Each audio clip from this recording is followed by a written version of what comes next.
Good evening, everyone. I'm incredibly inspired by all this. It's amazing. Seeing these things that have been around us for 3 months is just incredible. I'm here to talk about what we've been doing, which is called I Can Make. We make fun educational content for 3D printers. And actually we make fun educational content for children to use on 3D printers, really. And this is the year that they'll probably all see their first one. The reason why they'll probably see their first one this year is that it's now on the design curriculum from September this year. Lots of schools are getting 3D printers already, but the things that we hear constantly is that they're laying idle. People don't really know what to do with them. And the problem's even more bad in primary schools, where actually there are very few subject specialists. Lots of primary school teachers have degrees in geography or French, sometimes maths, but certainly not design technology. The home market is looking really rosy at the moment. Credit Suisse, who are normally really quite circumspect, have raised their prediction for the 3D printing market by 357%. And actually that's probably quite conservative. There was a recent survey in the UK which said that 1 in 10 households would probably buy a printer when they drop below the £500 mark. That mark gets broken this summer. We think we're now at the same sort of stage as we were when I was growing up, with these small black boxes that look kind of similar in a way. Parents are buying machines for their children because they can see that it's important to the future. The trouble is that the parents don't really know what to do with them. Same problem as with things like the ZX81 or the VIC-20 that I got and really wished I'd had a Spectrum. And that's that the parents don't know what to do with them. And in our generation, the parents got the comfort about what to do with them by buying magazines, which was very, very important for the future of people learning to code. And it's always content.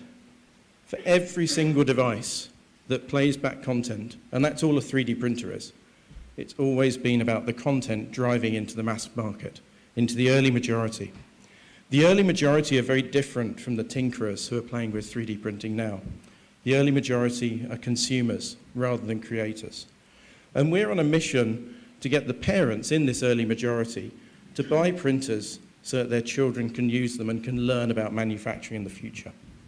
So just as our parents went to WH Smith's and bought us a magazine with lots of code in that we took to our friends' houses who had the Spectrums that we didn't have, we're generating content which will hopefully be just as transportable and just as transformative.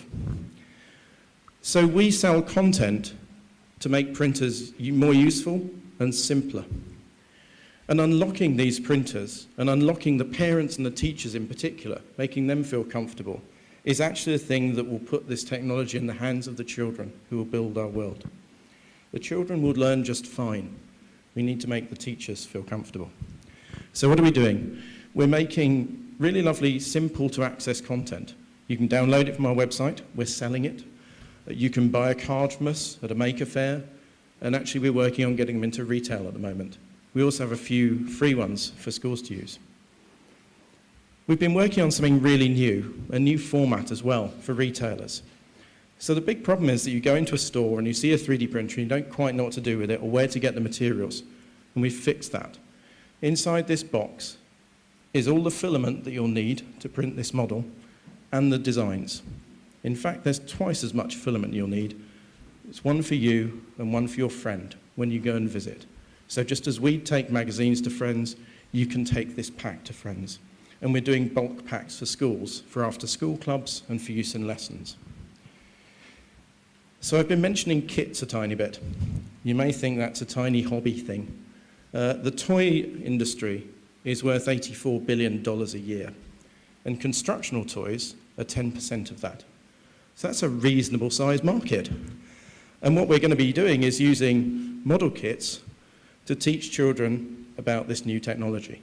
And we're going to be doing it through a very special thing, which is the items that are in museum collections around which the world pivoted. Things that changed the world into the world we live in. Things from Stephenson's rocket to Spaceship One. Inspirational objects. How do we do it? Well, we go to the museums and we use amazing pieces of technology like laser scanners.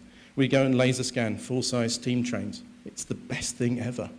And we get amazing data out of it. So this is a steam engine, which is recorded from about 2 meters away to 0.1 millimeter resolution. So reasonably accurate. And just as I'm explaining our process to you now and telling you about this amazing technology, we'll be doing just the same thing for children. So as the parts are printing, we'll lead them to beautifully edited and curated and narrated videos that will tell you about the technology that we use, the processes we use, the product design processes we go through to make these kits. So we take this data, we turn it into really good computer-aided design models, really accurate ones, and we then split it into parts which we know will print pretty much every time. They're designed to have minimal supports, they're designed to fit together really well, they're designed for the tolerances of the 3D printers in the market today. This will bring comfort to teachers. When we talk to teachers about this future that they're going to be stepping into in September, they're scared because they don't know whether the things that they'll do will work. We're fixing that. We're making it easy for them. And if they feel comfortable, then their children will feel comfortable. The majority of children they're teaching already know 3D design. They're playing with Minecraft all the time. It's the teachers we need to help, not the children. But talking about the children, putting our kits together is child's play.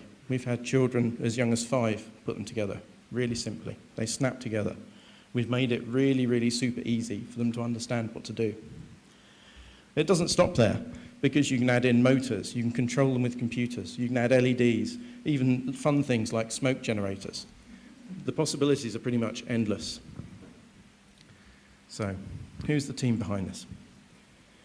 I'm incredibly lucky, and I'm working with an amazing team, a really amazing team. We're a very experienced team.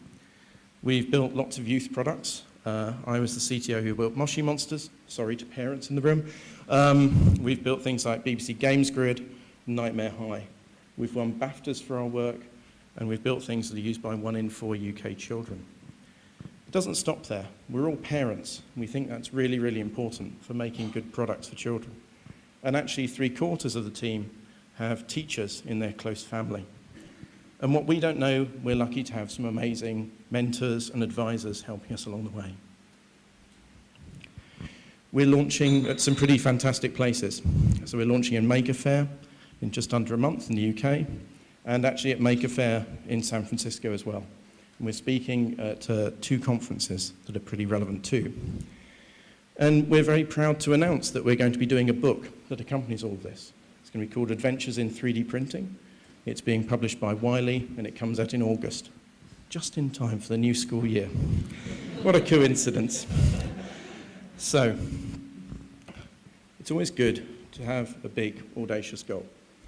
And our big, audacious goal is that we're building an iTunes store for 3D printable content, focusing on educational content and playful content, but nevertheless, a really massive store. Our short-term goal is to be the go-to resource for confused teachers, parents, and for children who are excited for when the design curriculum comes in September. We're looking for investment. We're in the middle of raising a round at the moment to put our goals in place. And what we really want to do is to inspire children to become the inventors and engineers of tomorrow, and to have fun and to learn along the way. And to do that, we need to find funding to fund our growth and acceleration in terms of staff, in terms of the content we produce, in terms of our service, and also our engagement with educational institutions, with museums, and very importantly with retailers, so that this thing is very sustainable. If you'd like to meet the other team member that we haven't talked about, but Lily mentioned earlier, which is Margaret, our MakerBot, she's over the back there. She's been prototyping hard for 3 months. We may give her a rest later on. And if you'd like to come and have a play with some of the parts, please do come and see us. Thank you very much.